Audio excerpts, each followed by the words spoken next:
right, so we're ready to go. As a friendly reminder to those in class, please stay quiet while I'm talking to people at home. And so kind of you all are kind of, unless I ask you all a question, just so that there's not a lot of distractions. But let's talk about what we're doing today. So number one, I wasn't here on Friday. You all obviously weren't in the building either. But there was a video that you needed to watch, and at the end of that video, I had you all take your No Red Ink quiz. And there is a large amount of students, especially in the group that's in the class because you were at home, you probably just missed it at the end, but did not take that quiz. I have not put zeros in that quiz, and I've put in here, this is the last chance to take it. Now, because I wasn't here, because there was a video, I mentioned at the end of the video, maybe you missed it, maybe something happened, so I'm giving you a break here. I need you to take that quiz. If you have not taken the commas for formatting and a positives quiz, you need to do that now. If you're sitting here going, I did what I was supposed to do, I watched the whole video, everything's good, I took the quiz, I'll put the grades in this afternoon, giving these people the one last chance. Now, you might sit there and be like, oh, that's unfair that they got more time. So here's the deal I'm making is, if you did not take the quiz, you cannot take the diagnostic, okay? You're just going to take the quiz from last week. So you don't get a chance to test out of the practice, okay? But if you took the quiz and you did what you're supposed to do, you have an opportunity to test out of the practice, okay? Taking the diagnostic right now while the other people are finishing their quiz, okay? If you finish the diagnostic early or you finish the quiz quicker than like the 20 minutes I'm going to give you right now, then I'm going to let you all go ahead and start on the practice, the Thamos practice, okay? And that's due Thursday. Again, we'll have a quiz on Friday. So to repeat, sum this up, this first 20 minutes, I need you to either, if you have not taken the commas for formatting, actually, let's go over No Red Ink. Let's look at this so you can see it. And everybody go ahead and go to No Red Ink.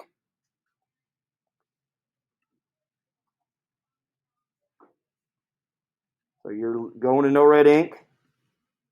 And give you a second to get there. And you should see a drop-down menu telling you what assignments you have, okay? So come back over to the Google Meet. Look at the Google Meet, what I have on my screen. And this is probably what you see if you didn't take the quiz, because it shows me as an example student, and it just says I haven't done anything because I'm not a student in the class. But if you haven't done the quiz, you'll see it under late assignments. Everyone should see diagnostic Thamos and practice Thamos, okay?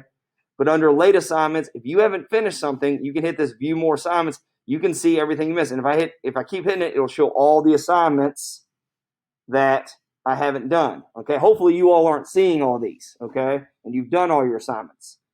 Now, the ones that matter the most are these quizzes. Take the quiz. Even if you didn't do the practices, doing the quiz and getting partial credit is a lot better than getting a 0. Now, here's my deal with you. If you do all the practices for a quiz, I'll let you retake it, okay?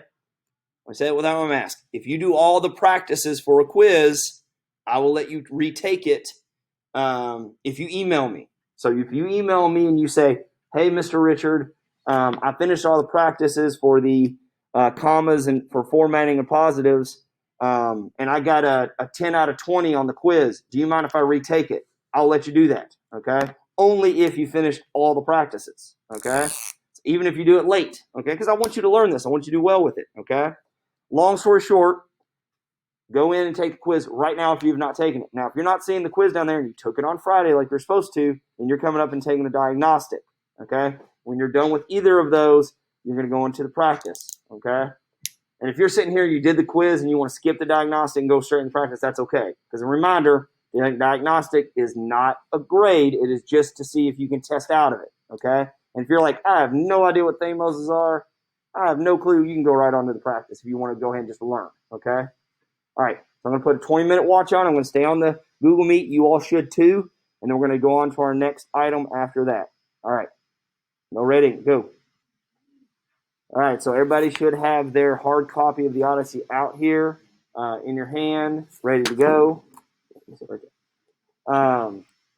So one thing that we did was that we wrote all over this, okay? In that video that I showed you, I wrote all over this. And that is a skill that you need to really work on. And I'm bringing up kind of a video tool that I'm using to be able to show you this and show my screen. I think that'll work. But you'll notice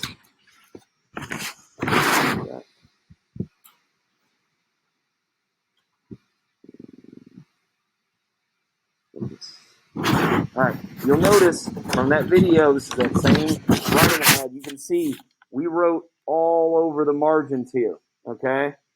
Talking about, now if you missed that video, you can go back to Friday's agenda. I post a video every day of the lesson. So you can go back and you can watch that lesson and read along with us, okay? And write down all this information. This is annotated close reading, okay?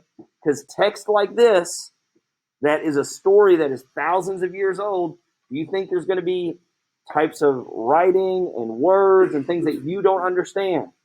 Yes, okay? You're going to need to take it slow and think about it, okay? So that's why we do this, okay? It's not just a teaching thing where it's like, ooh, I really want you to take it slow. No, it is a life thing. Because whenever you go to buy a house, I keep using this as my example for project-based learning. When I went to buy a house and I started reading about mortgage information or about insurance or about loans or about how to put your house on the market, did I understand every word that they were saying? No. I had to stop every few minutes and think about it and go research and look up words and write in on the sides of the paper or underline or circle and be like, ooh, I need to remember that. Okay, so this is close analyzing the reading and annotating. Okay, so the assignment that I had you all do was this right here. Nope, not that. This right here. Reading roll section for section 1, reading of the Odyssey. And you were supposed to complete this, okay? There are a number of you that did not submit this. So let's look at this together. We're not going to do it together, the whole thing, because you need to go back and look at your reading and make sure you know it. But if you forgot to hit submit, go back to this. It's in World Studies. It's under the Odyssey materials, and it's called Reading Roll Section 1 Assignment, the Odyssey. Go in there and make sure that you submitted it properly. But there were 4 settings that we talked about in this first section. So Odysseus is telling this story at a party. That's the first thing we see, is Alcinius's party, okay? They're all kicking back, eating a lot of food, drinking a lot of wine, having a merry good time, and Odysseus starts telling his story. So that's setting number 1, is that party. And all I expected were a few sentences telling me about that setting, okay, at the party, okay? The second setting, as we were reading through, we marked down that the second setting was Ismaris, sorry, I can't say that, Ismaris, which was where it was the second city after Troy that Odysseus and his men attacked the city, okay? And I can put the places. I'll at least put the places here for you. The party, okay? Was number 1. Number 2 was Ismaris, okay? This is the attack after Troy, okay? Was the second setting, and this is where Odysseus and his men sack the city, but the Cacones come in and they reattack and kill a lot of Odysseus' men, and he barely escapes, okay? And we see, who does Odysseus blame for the issues with the Cacones? Does he take on the blame for going and fighting these people? No, who does he blame? Who does he blame throughout this text? Who's the one, who's the powerful beings that are pushing him around? The gods, okay? So in setting 2, he's blaming the gods for the fact that they were overrun by the Cacones, okay? So setting 3 was lost at sea.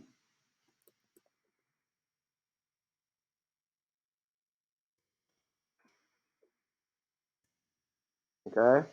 So they're lost at sea. Was this a really delightful few days lost at sea? No. What was happening this whole time? Storms. Okay? So Zeus and Poseidon were not happy with Odysseus, and they were sending storms and hurricanes and giant waves and darkness to basically torture Odysseus on the sea. Okay, so this third setting is a stormy sea. Okay, being tossed around and spun around and having all this horrible stuff happen to them, and then all of a sudden they find themselves at an island. What was that island called? Land of the Lotus Eaters. Okay? Now, this is a really interesting, and it's only like a paragraph of the story, but it's really interesting what happens at the Land of the Lotus Eaters. Okay? And how do they describe the Land of the Lotus Eaters? Jackson. Yeah, it was a beautiful place, and they had all these this lotus plants that they could eat. And what happened? Other side of the class. What happened whenever Odysseus's men or anyone ate the lotus? Lucas. Yeah, they lost their memories. They forgot what they were doing, and they just kind of relaxed and did nothing. What does this kind of like remind you of in present day? Huh? What? Amnesia. Yeah, so it's forgetting, it's amnesia. But is there something that you can ingest or take that makes you forget about life?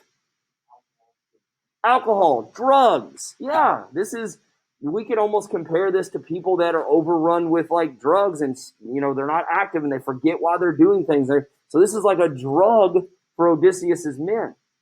And you kind of see this like theme of Odysseus and his men continuing to get tempted by war and fighting and taking on treasures, and then this temptation to forget his journey and forget where he's going and never make it home. Okay, and then these temptations, we'll see them throughout the Odyssey. Okay, so this is his second biggest temptation, which is just to forget his journey. Okay, so that's the third part or the fourth part. And the plot, you can go right through these four settings and know the plot. So point number one,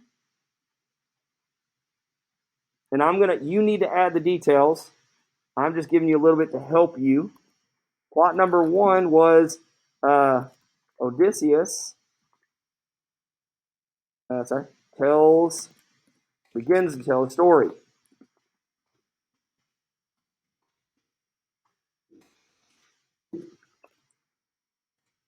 Plot point number two is Odysseus, and you're going to have to add some detail to this,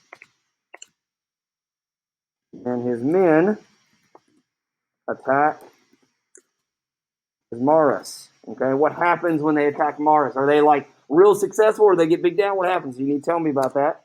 Add a little detail to that. Number three, Odysseus and his men are lost at sea. We talked about this a little bit whenever we talked about the plot or about the settings. This wasn't this delightful venture. This was a stormy, chaotic, dark, life-threatening, lost at sea for days and days. And number four, Land of the Lotus Eaters. Okay? We just talked about that. So you should be able to, underneath each of these, very easily, after talking about it, after reading it on Friday, after looking at your notes, be able to go in. And this is just how I would set it up. Give me a little detail under each of those, and that will give you full credit for this assignment. Okay? I'll leave that up for a second. So that plot section is explain what major events happen in the section of the story. There are at least four major events that occur in the section. So when you're telling a story, when they attack Ismarus, when they're lost at sea, and what happened with the Land of the Lotus Eaters.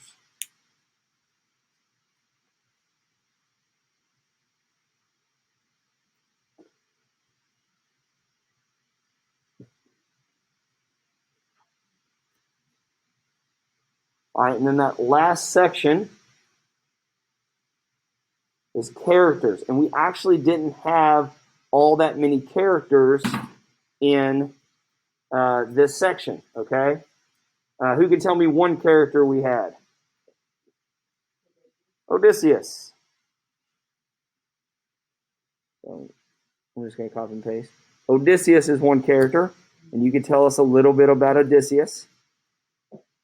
Okay, just provide a description.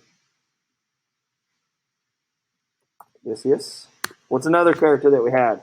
There was one at the very beginning of the story. It's who I'm sorry, almost said it. It's who Odysseus is talking to. Samuel.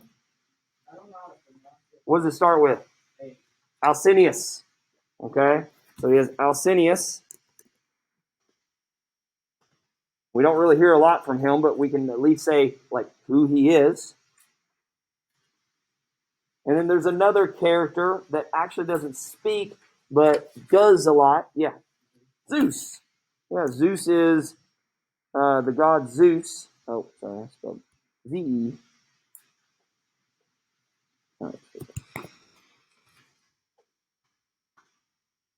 Zeus. So give me a little bit about what they do in this first section, who they are. Most of it should be Odysseus and Zeus, and a little bit on Alcinous. Okay? Yes. Nope. Anybody else? That there's one other character that you might mention, Poseidon, but he's going to play a bigger role in the next section. Okay? I think these three are the main row. You might also put a fourth character group, which is Odysseus's men. Can you tell me a little bit about his men? There's no specific men that he talks about or has, speaks or anything like that, but they are kind of characters in this part. That should have been what you had mentioned. And since I wasn't here and didn't really go over on the video, I thought I would kind of work through this with you all and give you a moment to work on that. Okay? How many of y'all would like 5 minutes to kind of fill in some of this information? Show of hands. And I'll double it with the other group. So about half of you all need that time. So I'm assuming half of you all at home need that time as well. So I'm going to let you work on this for about, let's do 4 minutes. So that time we have to read. So I'll be back in 4 minutes. Assignment, make sure you hit submit, and it will be there. Okay. So what we're going to do now is everybody should have their reading out in front of you. Everybody in the room, hold it up. Let me see that everybody has it. I'm looking to confirm.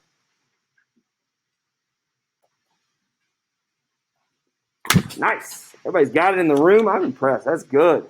I hope everybody at home has it. So you need a pencil. If you don't have a pencil, raise your hand. I'll come over and give you a pencil. We are on page, we are at the bottom of page 214. 214. Anybody need a pencil? So you need a pencil. Anybody not have one? Okay. I'm impressed. Good. Good. So we're going to do some close reading. We're going to read section 2. So this is the end of section 1. So they have just escaped the land of the lotus eaters. I asked everybody if they have pencils, and I'm the one that doesn't have one. There we go.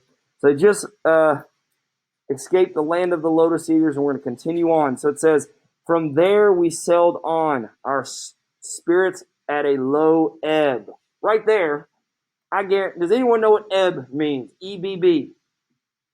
I didn't know what ebb meant when I first read this, okay? And I was 30 whenever I started teaching this in this class, okay? First time I'd read it in, since high school probably. But ebb is the movement of the ocean, okay? So the ocean ebbs, okay? Like, how many of y'all stood on a beach and watched the ocean waves come in? Anybody done it? Yeah, probably a lot of y'all. Good. That is the ocean ebbs, okay? So it is the ocean movement.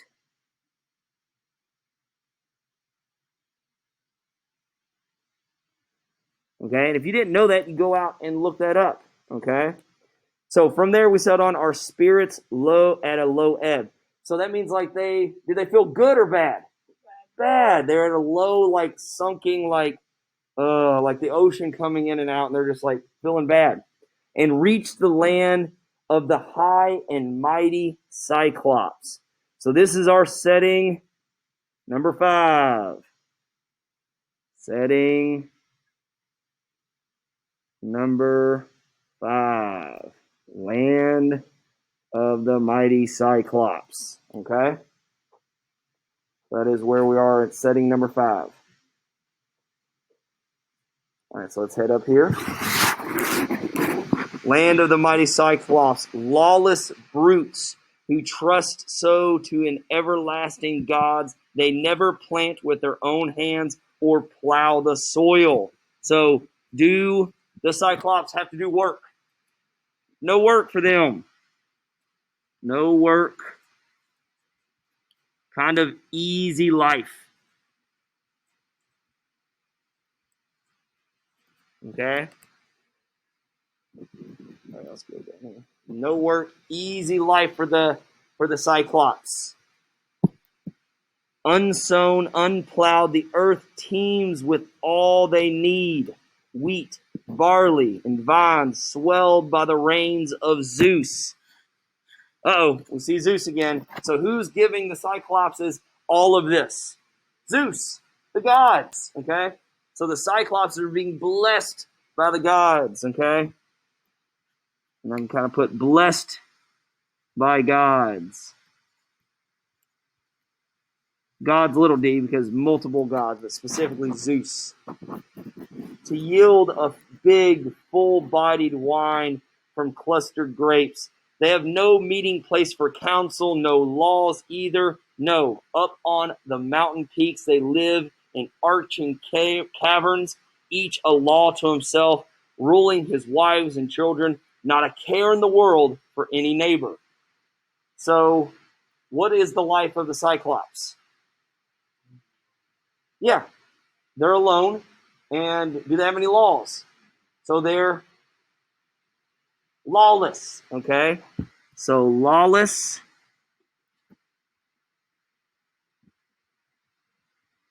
And we'll say free. Free to do what they want. We talked about all these Greek cultural things where you have respect for one another and you're welcoming to people from outside of your home. So you're hospitable to people. You are respectful and kind to one another. You honor your families. Do you think that the Cyclopses are going to be this way? I see people shaking their heads. No, they don't live in the world of men, okay, in the world of humans, okay? They don't live in that world because they're lawless, they're free, they don't have to worry about all that. They have everything they need provided to them. Let's keep going. Sorry, I'm trying to get this straightened out. Okay. A level island stretches flat across the harbor, not close inshore to Cyclops Coast, not too far out. Thick with woods where the wild goats breed by hundreds. So lots of goats. No trampling of men to start them from their lairs. No hunters roughing it out in the woody ridges, stalking quarry, ever raid their haven. So does anyone mess with these sheep or these goats? No. The goats are for who?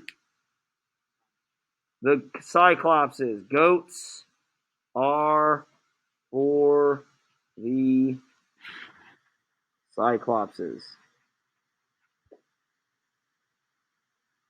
I don't know if you'd write it like that or not. It might be Cyclops I don't know. Cyclops. We'll say it's Cyclopses. So the goats are for the Cyclopses. Okay? So there's no one else. All right? Now I want to go back and show you something. As we're reading, this word popped up. So no trampling of men to start from their lairs, no hunters roughing it out in the woody ridges, stalking quarry, ever raid their haven. So we have this phrase right here, stalking quarry. As I'm reading this sentence, all this should make sense to you. You've heard these terms. So no trampling of men. So trampling's like that loud, like footsteps trampling through to start them from their lairs. What's a lair? It's like the goats. What? Their den, their home. So you guys are kind of familiar with that. Good. No hunters roughing out in the woody ridges. So there's no hunters out there looking to kill the goats or stalking quarry. Anybody have any idea what they mean by stalking quarry? Jackson, what does it mean?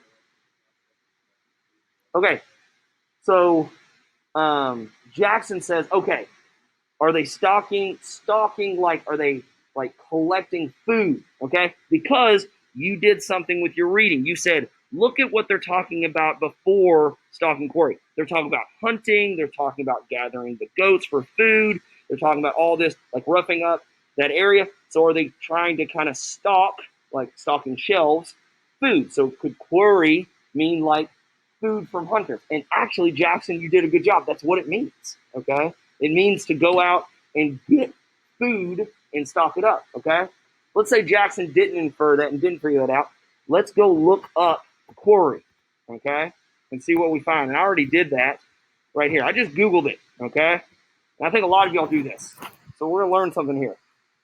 So quarry, when I looked it up, this is the first thing pops up. It says a place, typically a large, deep pit from which stone or other materials have been extracted.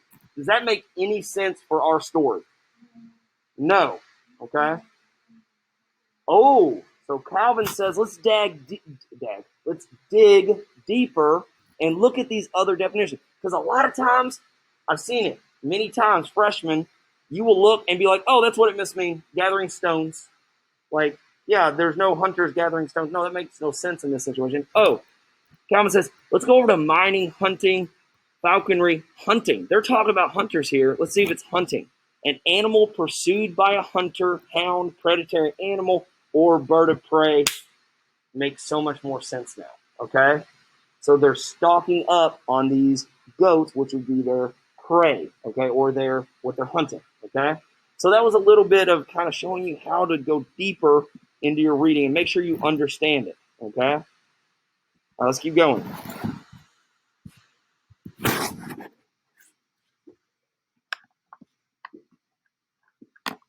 Oh, goodness. No flocks browse, no plowlands row with wheat, unplowed, unsown forever, empty of humankind. The island just feeds droves of bleeding goats. For the Cyclops have no ships with crimson prows, no shipwrights.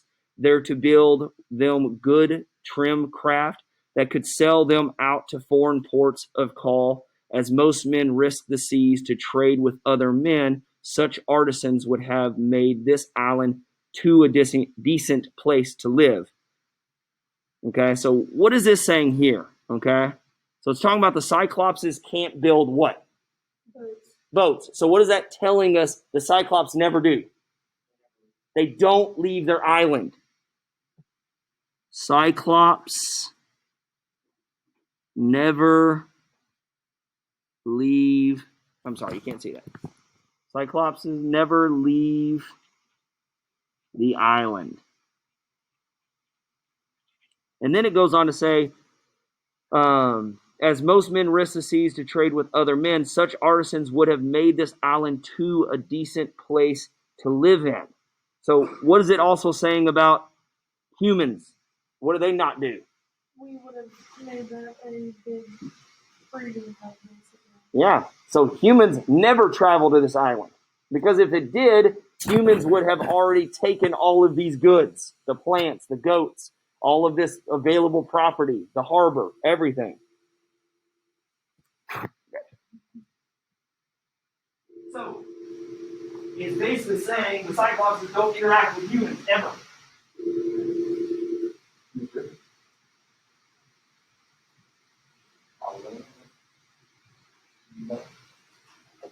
Cody, you were checking out. The rest of this video will be available to you online.